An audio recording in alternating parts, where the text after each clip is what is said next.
Welcome to क्रैकेट। आज आपका पहला क्वेश्चन है करंट में। दुनिया भर में अंतर्राष्ट्रीय साक्षरता दिवस कब मनाया जाता है? अंतर्राष्ट्रीय साक्षरता दिवस, आपका आंसर है 8 सितंबर। देखो, मैं बार बार कहता हूँ कि दिवस से एक क्वेश्चन ज़रूर आता है पेपर में, ठीक है। तो अंतर्राष्ट्रीय साक्षरता दिवस कब मनाया जाता है? 8 सितंबर को, ठीक है। इस दिवस की स्थापना कब हुई थी? 1966 में। ये भी इम्पोर्टेंट है। कब हुई थी इसकी स्थापना? 1966 में, 1966 में, ठीक है। और इस साल ये कौन सा है? 55वां, 55। इस साल ये 55वां है, ठीक है, अंतर्राष्ट्रीय साक्षरता दिवस। इसकी थीम क्या है? इसकी थीम है literacy, teaching and learning in the covid crisis and beyond, ठीक है। हिंदी में इसका उद्देश्य कोविड-19 के बाद अध्यापन और पढ़ाई पर बल देना है, ठीक है। समझ गए हैं ये क्वेश्चन? अब अगले क्वेश्चन में चलते हैं। क्वेश्चन दूसरा है आपका, केंद्रीय कृषि मंत्री नरेंद्र सिंह तोमर ने किस सरकारी योजना का नया लोगो लॉन्च किया? ठीक है, तो वो है राष्ट्रीय बांस मिशन। केंद्रीय कृषि और किसान कल्याण मंत्री नरेंद्र सिंह तोमर ने हाल ही में 9 राज्यों में, कितने? 9 राज्यों में 22 बांस समूह का उद्घाटन किया। यह राज्य गुजरात, मध्य प्रदेश, महाराष्ट्र, उड़ीसा, असम, नागालैंड, त्रिपुरा, उत्तराखंड और कर्नाटक हैं, ठीक है। उन्होंने राष्ट्रीय बांस मिशन के लिए एक लोगो का भी अनावरण किया, जिसे एक प्रतियोगिता के माध्यम से चुना गया, ठीक है। एक प्रतियोगिता की गई थी, उसके माध्यम से लोगो चुना गया।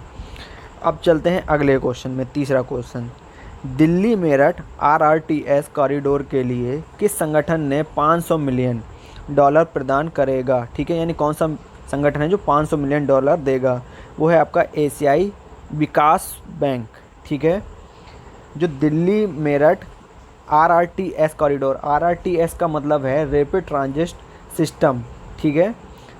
तो दिल्ली मेरठ क्षेत्रीय रैपिड ट्रांजिट सिस्टम RRTS गलियारे के निर्माण के लिए एशियाई विकास बैंक और भारत सरकार ने हाल ही में 500 मिलियन, ठीक है, 500 मिलियन अमेरिकी डॉलर के ऋण पर हस्ताक्षर किए, यानी सिग्नेचर किए। यह भारत की राजधानी क्षेत्र NCR में आधुनिक उच्च गति वाले 82, कितने? 82 किलोमीटर RRTS गलियारे का निर्माण के लिए है, ठीक है। तो समझ गए होंगे आप इस क्वेश्चन को भी। अब चलते हैं क्वेश्चन चौथे में। आज का आपका चौथा क्वेश्चन है, किस रेटिंग एजेंसी ने अनुमान लगाया कि भारत की वार्षिक GDP वृद्धि 10.5% संकुचित हो जाएगी या होगी?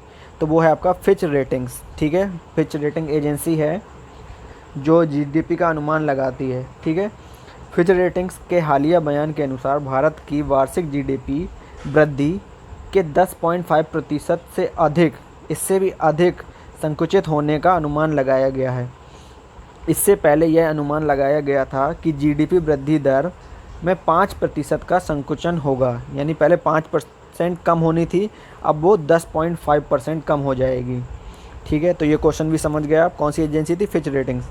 अब चलते हैं क्वेश्चन 5 में। 5वां क्वेश्चन है आपका, किस संस्थान द्वारा भागलपुर और वाराणसी, कहाँ? भागलपुर और वाराणसी में कौशल और तकनीकी सहायता के लिए नए संस्थान स्थापित किए जाएंगे? तो आपका केंद्रीय पेट्रोकेमिकल्स इंजीनियरिंग और प्रौद्योगिकी संस्थान, ठीक है।